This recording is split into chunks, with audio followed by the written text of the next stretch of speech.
From the studios of Books in Motion, this is Michael Bowen reading Death in Advertising, A Whodunit by Stephen Hawley Martin. Now let's begin with Death in Advertising. Chapter 1. The year was 1994. The world was shifting from analog to digital, and I stood on the sidewalk outside the agency looking in. Now that I think back, it does seem odd the alarm was set. The lights were out, too. That didn't make sense.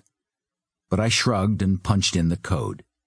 Through the glass, I could see the blue letters on the clear plexiglass rectangle that spelled out the name of my newly adopted place of business, the Durston Nagus Agency. The sign seemed suspended in the air above a huge marble desk with a mirrored front and chrome legs. I remember shaking my head. It wouldn't be long.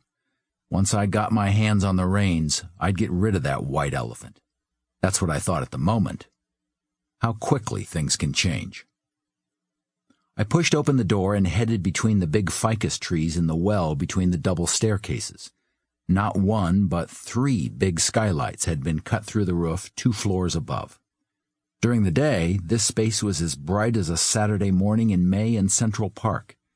Still, the way the area had been decorated left a lot to be desired. Whoever had designed it must have come off a job dreaming up the set for a bathroom in a movie about a Beverly Hills brothel. At least the big Harrah's rug had dignity. Too bad about the black marble floor with white swirls. Muted brick and blue tones, the hand-woven texture. 100 years old if it was a day, and smack in the middle of a high-traffic area. Why had Uncle Rod turned off the lights? I flipped the switches, spots flashed on, and I walked briskly along the oriental runner that formed an inch-high hump on the dark planked flooring of the hallway. Oil paintings here and there were by well-known local artists. An original Matisse.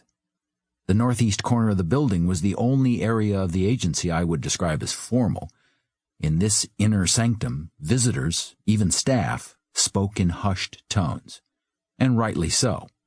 This was where my uncle, Rod Durston, and his founding partner, Larry Nagus, had their offices, where they took multi-million-dollar clients to ink multi-million-dollar deals, where they took ineffectual mid-level executives for execution by pink slip.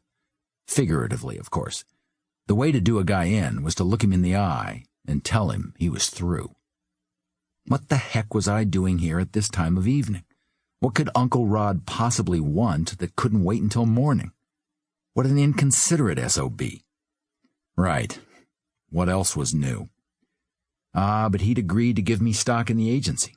A big hunk. Make me his heir, so to speak. I'd be CEO of a company with more than $11 million in revenue before the age of 35. Not bad. Not Erie, Pennsylvania, either. I was a lot of things, but not an ingrate. I ought to be willing to jump through a few hoops. Jump, Brian. How high, Unc? This enough? What, you want the old nose up the... Odd that his door was shut. I tapped, waited, but no answer. I tapped again. I took hold of the knob. He'd asked me to come, so I doubted he was in there casting some young lovely on the couch.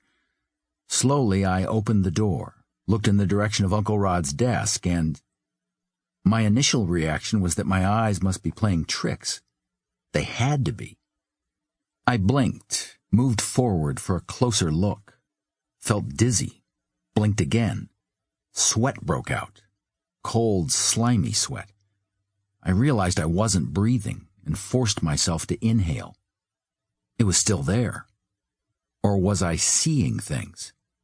Salty saliva gushed into my mouth. My gut wrenched.